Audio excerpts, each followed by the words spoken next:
Hello students, future series institute के YouTube channel पर आपका स्वागत है। मैं माधवी आज आपके साथ में क्लास 6 का ईयर 2018 जीके पोर्शन डिस्कस करने वाली हूँ। देखिए, तो उम्मीद करती हूँ आपकी प्रिपरेशन बहुत अच्छे से चल रही होंगी और हमारी कोशिश है कि हम आपको प्रीवियस ईयर के एग्ज़ाम पेपर एनालाइज करके आपको हेल्प कर पाएँ कि किस तरीके से आप अपने पेपर को और बेटर कर सकते हैं। तो देखिए, फर्स्ट क्वेश्चन जो हमसे पूछा गया था वो पूछा गया था which features helps a coconut fruit to float in water. देखिए, जो कोकोनट फ्रूट होता है उसके अंदर डिफरेंट डिफरेंट इसके फीचर्स दे रखे हैं और इसमें से कौन सा ऐसा फीचर है जो इसको हेल्प करता है कि ये वाटर के अंदर फ्लोट करता रहता है।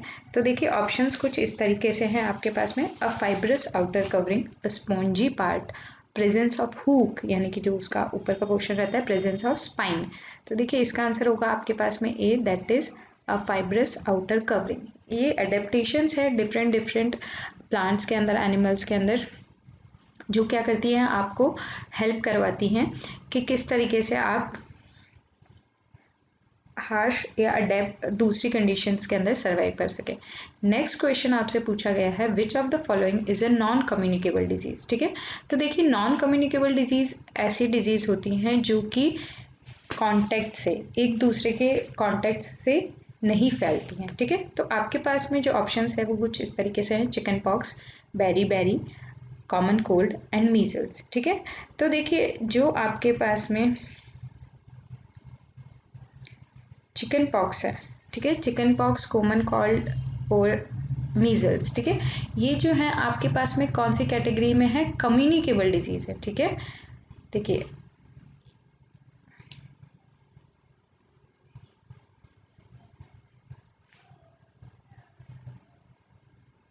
क्या रहता है आपके पास में? दो कैटेगरीज हैं आपके, कम्युनिकेबल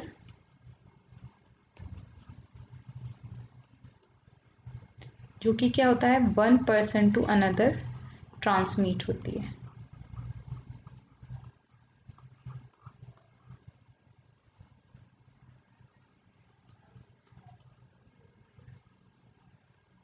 कम्युनिकेबल डिजीज, ठीक है, तो ये चिकन पॉक्स जो है वो आपके पास में कम्युनिकेबल है। कॉमन कोल्ड है वो भी आपके पास में कम्युनिकेबल है। मीजल्स, ये भी आपके पास में कम्युनिकेबल है। जो बेरी बेरी है वो आपके पास में है नॉन कम्युनिकेबल डिजीज। ठीक है, और जो बेरी बेरी है वो किसकी वजह से होता है? आपके पास में डेफिशिएंसी हो जाती है आपकी बॉडी के अंदर जब विटामिन बी की, तो आपके पास में आपको कौन सी डिजीज हो सकती है? Beri beri. ठीक है, नेक्स्ट है the rabies virus is carried by. ठीक है, जो रेबीज का वायरस होता है वो कौन कैरी करता है इसके अंदर? तो देखिए, ऑप्शन है आपके पास में डॉग। ठीक है, जो डॉग होता है जनरली वो क्या करता है, रेबीज के वायरस को कैरी करता है। वो किस तरीके से कैरी करता है कि अगर डॉग किसी को बाइट कर ले, तो डॉग बाइट के केस में क्या रहता है, आपके पास में आपको एक इंजेक्शन लगाया जाता है, एंटी रेबीज का इंजेक्शन लगाया जाता है, जो 14 डेज तक आपको ऑब्जर्वेशन में रख के आपको प्रोटेक्शन प्रोवाइड करवाता है। ठीक है, मिल्क टर्निंग सोर इज अ, ठीक है, दूध है आपका वो थोड़ा सा खट्टा हो गया, तो वो किस तरीके का चेंज है आपके पास में? देखिए, चेंजेस जो होते हैं किन्हीं भी ऑब्जेक्ट्स के अंदर, टू टाइप्स के चेंजेस रहते हैं आपके पास में। एक होता है आपका फिजिकल चेंज और दूसरा है आपका केमिकल चेंज। ठीक है, तो फिजिकल चेंजेस ऐसे चेंजेस होते हैं जो एसोसिएटेड होते हैं आपके पास में फीचर्स से, कि किस तरीके के उसके कैरेक्टरिस्टिक हैं, किस तरीके के उस चेंजेस के अंदर फीचर्स हैं। ठीक है, ऐसे चेंजेस क्या होते हैं, रिवर्सिबल होते हैं फिजिकल चेंजेस जो होते हैं, यानी कि अगर जैसे आपने एक रबर बैंड लिया और उसको स्ट्रेच किया, ठीक है, जैसे ही आप उस रबर बैंड को छोड़ेंगे, एक्सटर्नल इफेक्ट को हटाया, रबर बैंड फिर से उसी शेप में आ गया, तो जो स्ट्रेचिंग ऑफ रबर बैंड है वो आपके पास में क्या हो गया? फिजिकल चेंज हो गया। ठीक है, तो फिजिकल चेंज आपके पास में रिवर्सिबल है और ये टेम्परेरी चेंजेस होते हैं, यानी कि कुछ टाइम तक इनका इफेक्ट रहता है और उसके बाद में वो वापस हट जाता है। ठीक है, केमिकल चेंजेस की अगर मैं बात करूं तो केमिकल चेंजेस ऐसे होते हैं जो स्टेट को ही चेंज कर देते हैं। ठीक है, कुछ ना कुछ इस तरीके से क्या होगा, एकदम से चेंजेस आ जाएंगे।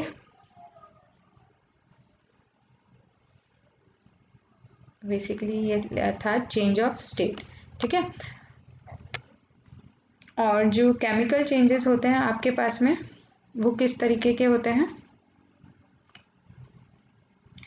वो आपके पास में इरिवर्सिबल है, यानी कि अगर आपने एक बार वो चेंज कर दिया तो वो चेंज जो है वो वापस आप उसको रिवर्ट बैक नहीं कर सकते। जैसे दूध अगर खट्टा हो गया तो क्या आप उस दूध को वापस ओरिजिनल टेस्ट के अंदर ला सकते हैं? नहीं, ठीक है। और जो केमिकल चेंजेस होते हैं वो किस तरीके के होते हैं? परमानेंट। तो इसके अंदर आपके पास में जो ऑप्शन सी है that is chemical change correct हो जाएगा। नेक्स्ट क्वेश्चन आपसे पूछा गया था द वियरिंग ऑफ और कैरिंग अवे ऑफ सॉइल, ठीक है। जो सॉइल की टॉप लेयर होती है वो क्या होता है? आपकी मूव करने लगती है एक प्लेस से दूसरी प्लेस पे। किसकी कौन एक्शन करता है? उनका जो एक्शन है वो किसके कौन परफॉर्म करता है? आपके पास में वाटर और विंड क्या करती है? जैसे सॉइल है आपकी लैंड के ऊपर, तो जो उसका टॉप लेयर है उसको क्या करती है? एयर या तो अपने साथ एक जगह से दूसरी जगह पे ले जाती है या वाटर के साथ फ्लो करता है। तो देखिए ये जो फिनोमेना है, ये जो टर्म है वो किससे रिलेटेड है? सॉयल इरोजन से। बाकी जो है स्ट्रोम यानी कि तूफान, फ्लड यानी कि बाढ़, एंड डिफॉरेस्टेशन यानी कि जो फॉरेस्ट हैं उनको काउंट को कम करते जाना, ठीक है। तो ये सारे ही अलग अलग कैलेमिटीज हैं। तो इसके अंदर इम्पोर्टेंट जो है वो आपके पास में क्या आ जाएगी फिर? Soil erosion.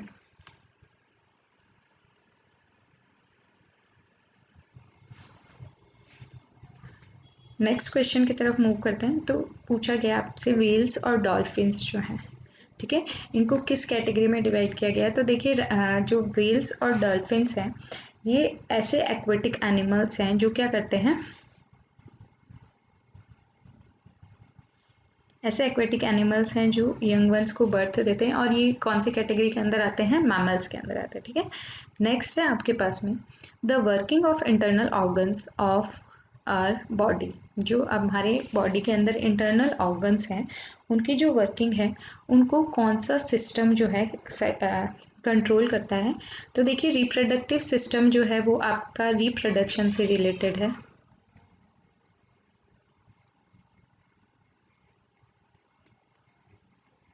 सर्कुलेटरी सिस्टम, ये आपके पास में ब्लड किस तरीके से फ्लो होता है उससे रिलेटेड है। Respiratory system associated with your respiration. और नर्वस सिस्टम ये क्या करता है? न्यूरॉन्स जो होती हैं, नर्व्स जो होती हैं उनको रेगुलेट करता है। तो इसका आंसर क्या हो जाएगा आपके पास में? डी, कि जो इंटरनल ऑर्गन्स है बॉडी के वो नर्वस सिस्टम कंट्रोल करता है। Next, a person might faint if his heart does not send enough blood to his, ठीक है। एक पर्सन है वो क्या होता है? बेहोश हो सकता है अगर उसका जो हार्ट है, ठीक है, जो हार्ट है वो का क्या काम करता है? हार्ट की जो वर्किंग है वो इस तरीके से है कि वो इम्प्योर ब्लड को प्योर करके सारे बॉडी पार्ट्स के अंदर सर्कुलेट करता है, ठीक है। तो अगर किसी भी पर्सन के ब्रेन को, जी हाँ, अगर किसी भी पर्सन के ब्रेन को इनफ ब्लड नहीं मिलेगा तो वो पर्सन क्या होता है? बेहोश हो सकता है। तो इसका आंसर हो जाएगा आपके पास में D, that is brain. The upward push of water on a floating object is called. देखिए कभी आप लोगों ने अगर ऐसा फील किया हो तो एक बाल्टी है या एक टब है जिसके अंदर पानी भरा हुआ है और आप उसके अंदर मग क्या करते हैं? उल्टा करके, और जैसे ही उसको बाहर निकालने की तरफ ट्राई करते हैं तो आपको एक फोर्स फील होता है और उस फोर्स को बोला जाता है बुयांट फोर्स, ठीक है। तो इसका आंसर हो जाएगा आपके पास में ए, क्योंकि जो वाटर है वो क्या करता है? किसी भी फ्लोटिंग ऑब्जेक्ट के ऊपर एक फोर्स लगाता है, एक पुश लगाता है जिसको बोला जाता है बुयांट फोर्स, ठीक है। नेक्स्ट क्वेश्चन आपसे पूछा गया है the first satellite. Artificial satellite की बात करें, आर्टिफिशियल सैटेलाइट क्या होते हैं? ऐसी बॉडीज होती हैं जो प्लैनेट्स के अराउंड में रिवॉल्व करती हैं, ठीक है। तो इंडिया ने ईयर 1975 के अंदर पहला सैटेलाइट लॉन्च किया था और जिसका नाम है आर्यभट्ट। देखिए जो इनसेट कैटेगरी के सैटेलाइट्स हैं ये आपके टेलीविजन से रिलेटेड जो भी सिग्नल्स आपके पास आते हैं, जो आपके पास में डिश टीवी वगैरह है उनको उनको मॉनिटर करता है। जो स्पुतनिक है ये पहला, वर्ल्ड का पहला है सैटेलाइट जो भेजा गया था स्पेस के अंदर, ठीक है। नेक्स्ट क्वेश्चन है आपके पास में दोज वो स्टडी अर्थक्वेक आर कॉल्ड, ठीक है। जो अर्थक्वेक की स्टडी करते हैं उन्हें क्या बोला जाता है? तो देखिए जियोलॉजिस्ट तो कौन होते हैं? जो अर्थ की स्टडी करते हैं, ठीक है। अर्थ की जो स्टडी करते हैं वो जियोलॉजिस्ट। एस्ट्रोनॉमर्स वो होते हैं जो कहाँ जाते हैं, स्पेस के अंदर, ठीक है। एस्ट्रोनॉमर्स जो हैं वो स्पेस से रिलेटेड है। एस्ट्रोलॉजर्स जो हैं ये स्टडी करते हैं आपके पास में फ्यूचर की, ज्योतिषी इनको बोला जाता है। और जो सिस्मोलॉजिस्ट हैं वो क्या करते हैं, अर्थक्वेक की स्टडी करते हैं, ठीक है। और अर्थक्वेक को कौन से स्केल से कैलकुलेट किया जाता है, देखिए इंस्ट्रूमेंट होता है आपके पास में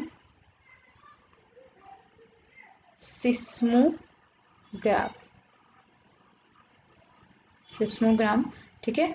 उसके अंदर होता है आपके पास में रिक्टर स्केल। अगर आपने देखा हो तो जब आप कहीं पे भी पढ़ते हैं, ठीक है, कि भूकंप आया इस जगह पे, तो वहाँ पे ऐसा लिखा होता है कि इतने रिक्टर स्केल के ऊपर भूकंप आया, ठीक है, अर्थक्वेक आया। नेक्स्ट है आपके पास में which of the following is not a green house gas, इनमें से ग्रीन हाउस गैस कौन सी नहीं है। तो देखिए ग्रीन हाउस इफेक्ट है जो हमारे एनवायरनमेंट के लिए बहुत ज़्यादा हार्मफुल है। और कहीं पे जैसे जो ऐसे एरियाज हैं जहाँ पे बहुत ज़्यादा ठंड पड़ती है, वहाँ पे क्रॉप्स की क्या करते हैं, हेल्प करने के लिए ग्रीन हाउस बनाया जाता है, जिससे प्लांट की ग्रोथ उसी हिसाब से हो जैसे वो इन समर्स हो रही है, ठीक है। तो देखिए कार्बन डाइऑक्साइड, CFCs, मीथेन, ये सारे एग्जाम्पल हैं आपके पास में ग्रीन हाउस गैसेस के। ऑक्सीजन जो है वो ग्रीन हाउस गैस नहीं है। क्वेश्चन आपसे पूछा गया इनमें से कौन सी ग्रीन हाउस गैस नहीं है, तो बाकी के जो सारे हैं वो यानी कि कार्बन डाइऑक्साइड, मीथेन, CFCs, ये सारी की सारी कैसी हैं, ग्रीन हाउस गैसेज हैं। और एक ग्रीन हाउस इफेक्ट होता है जिसके अंदर क्या होता है, हो रहा है अभी हमारी अर्थ के ऊपर, जो अर्थ का नॉर्मल टेम्परेचर है वो टेम्परेचर धीरे धीरे इंक्रीज होता जा रहा है, ठीक है। नेक्स्ट क्वेश्चन आपसे पूछा गया है the model of the earth is called a, ठीक है, अर्थ के मॉडल को क्या कहा जाता है। बहुत ही इजी क्वेश्चन है, एकदम सिंपल सा, कि अगर जो अर्थ का मॉडल है उसे क्या बोलते हैं, ग्लोब बोलते हैं। अगर शेप की बात की जाए तो अर्थ की शेप कैसी, स्फेयर शेप में है, स्फेरिकल शेप में, ठीक है। नेक्स्ट क्वेश्चन है आपके पास में agriculture can not be practised on a mountain on a large scale. देखिए एग्रीकल्चर जो होता है माउंटेन्स के अंदर बहुत ज़्यादा बड़े लेवल पे नहीं किया जा सकता, क्यों, क्योंकि जो सॉइल रहती है पहाड़ों के ऊपर बहुत कम रहती है, ठीक है। ऐसा नहीं है कि वहाँ पे पॉपुलेशन कम है तो जितने हैं जितने पर्सन रह रहे हैं वो तो एग्रीकल्चर कर सकते हैं ना, लैंड की शॉर्टेज है, बहुत सारे पहाड़ बहुत बड़े होते हैं, अनसूटेबल क्लाइमेट ऐसा भी नहीं है। तो देखिए इनका जो सॉयल है इनके अंदर बहुत कम होती है, इसीलिए माउंटेन्स के अंदर जो एग्रीकल्चर है वो बहुत बड़े लेवल पे नहीं किया जा सकता, ठीक है। नेक्स्ट क्वेश्चन आपसे पूछा गया है the condition of the atmosphere at a given place and time, ठीक है।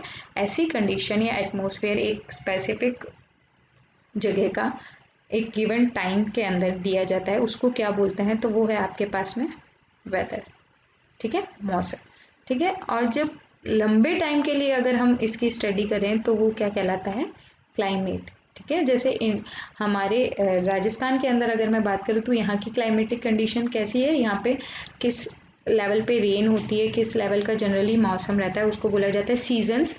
जो आपके पास में डिफरेंट डिफरेंट सीजन है, समर, विंटर, ऑटम, रेनी, ठीक है। ये क्या होता है, एक स्पेसिफिक पीरियड के लिए आपके पास में टाइम बोलेगा कि स्पेसिफिक पीरियड के अंदर सेम वेदर कंडीशन रह रही है, तो उसको हम बोलते हैं सीजन, ठीक है। नेक्स्ट क्वेश्चन है आपके पास में the highway of central Africa, ठीक है। एक सेंट्रल अफ्रीका के हाईवे का दूसरा नाम, कौन सी रिवर को सेंट्रल अफ्रीका का हाईवे भी कहा जाता है, ठीक है। तो इसका आंसर है आपके पास में B, that is Congo river, ठीक है। यहाँ पे दे रखा है एक रिवर नील, ये क्या है, लॉन्गेस्ट रिवर है, वर्ल्ड की सबसे बड़ी नदी है नील, ठीक है। नेक्स्ट है आपके पास में most of the grassland of the world are found in, जो ग्रासलैंड्स होती हैं, ठीक है। ग्रासलैंड एक टाइप है जिसके अंदर क्या होती है, बहुत बड़ी बड़ी घास आप बोल सकते हैं, या ऐसी ट्रीज होते हैं जो कि क्या होती है, जिनकी लेंथ बहुत ज़्यादा बड़ी होती है। देखिए अर्थ को 3 जोन के अंदर डिवाइड किया गया है on the basis of temperature. First one is your torrid zone, ठीक है, जो इक्वेटर के सराउंडिंग में है वो आपके पास में है टॉरिड जोन, बहुत ज़्यादा गर्मी होती है यहाँ पे, ठीक है। नेक्स्ट है आपके पास में टेम्परेट जोन, ठीक है। इसके अंदर क्या रहता है, मॉडरेट जो क्लाइमेटिक कंडीशन है, मॉडरेट यहाँ पे बारिश होगी, मॉडरेट यहाँ पे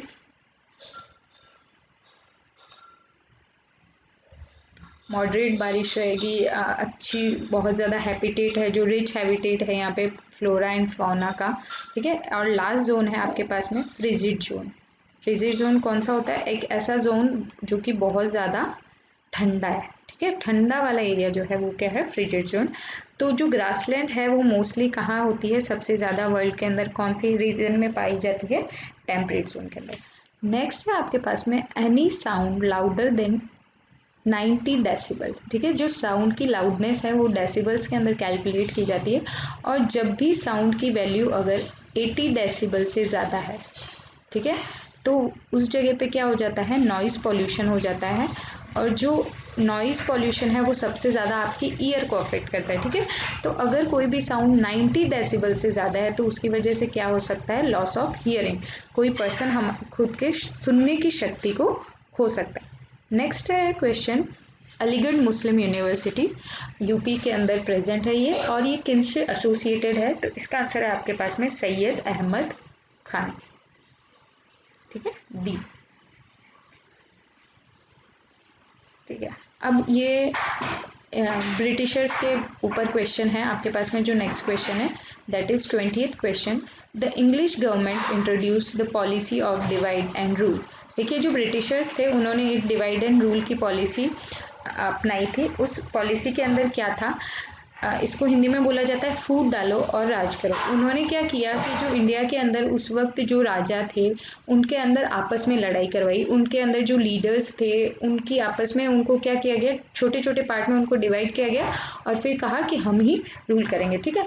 तो देखिए, इसका जो आंसर है आपके पास में है डी, सप्रेस नेशनलिज्म। देशभक्ति की भावना को धीरे धीरे कम करने के लिए उन्होंने क्या किया, डिवाइड एंड रूल की पॉलिसी को फॉलो किया, इंट्रोड्यूस किया। पूर्ण स्वराज्य, देखिए पूर्ण स्वराज्य, पूर्ण का मतलब क्या होता है, कंप्लीट। ठीक है। कंप्लीट इंडिपेंडेंस को बोला गया पूर्ण स्वराज्य। ठीक है। ये संकल्प लिया था इंडियन नेशनल कांग्रेस ने। नेक्स्ट है आपके पास में लोकसभा के मेंबर्स के बारे में।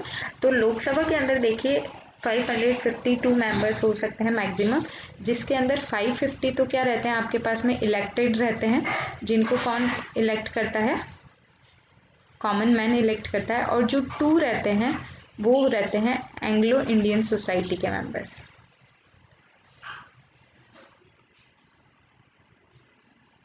कौन सी सोसाइटी, एंग्लो इंडियन सोसाइटी।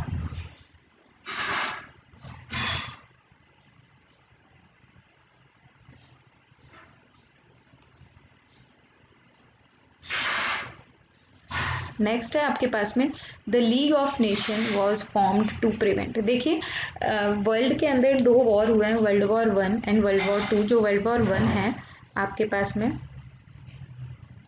वो हुआ है 1914 से लेके 1918 तक।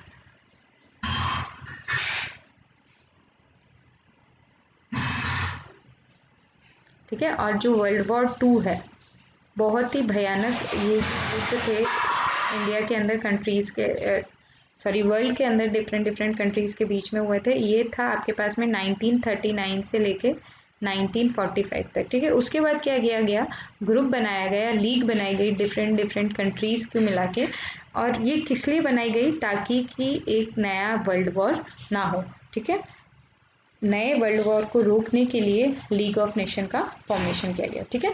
अब next question, the world has been made smaller due to.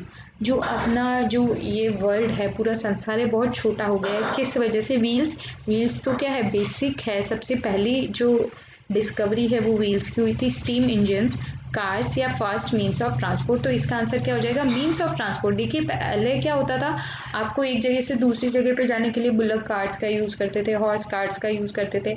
फिर धीरे धीरे आपके पास खुद के व्हीकल्स आए, आपके पास में पब्लिक ट्रांसपोर्ट आया। अभी आप क्या करते हैं, आपको एक किसी प्लेस पे जाना है, बहुत अर्जेंट रिक्वायरमेंट है, अगर आप पब्लिक ट्रांसपोर्ट से जाते हैं यानी कि बस और ट्रेन से जाते हैं तो हो सकता है आपको ज़्यादा टाइम लगे, और यही अगर आप फ्लाइट से, एयरबेस से जाते हैं तो बहुत कम टाइम लगता है। तो वर्ल्ड की जो डिस्टेंस है वो बहुत छोटी हो गई है। क्यों, क्योंकि जो मीन्स ऑफ ट्रांसपोर्ट है वो धीरे धीरे इंक्रीज होता जा रहा है, बहुत ज़्यादा तेज़ बढ़ गया है। ठीक है। Last question is about internet. ठीक है, इंटरनेट किस चीज़ का सोर्स है, किस तरीके की इंफॉर्मेशन मिलती है इंटरनेट से, documentaries yes, email yes, any topic yes. ठीक है, तो देखिए इंटरनेट को अगर मैं बात करूं एनी टॉपिक और फ्यू टॉपिक नहीं, इंटरनेट पे आप किसी भी टॉपिक के बारे में बात कर सकते हो, तो ये जो ऑप्शन सी है ये आपका करेक्ट होगा, क्योंकि एनी टॉपिक का मतलब क्या हो जाता है, उसके अंदर डॉक्यूमेंट्रीज भी इन्वॉल्व हो जाएंगी और उसके अंदर आपके पास में जो ये ईमेल दे रखे हैं वो भी इन्वॉल्व हो जाएंगे। ठीक है, तो इसका आंसर हो जाएगा आपके पास में C, that is any topic.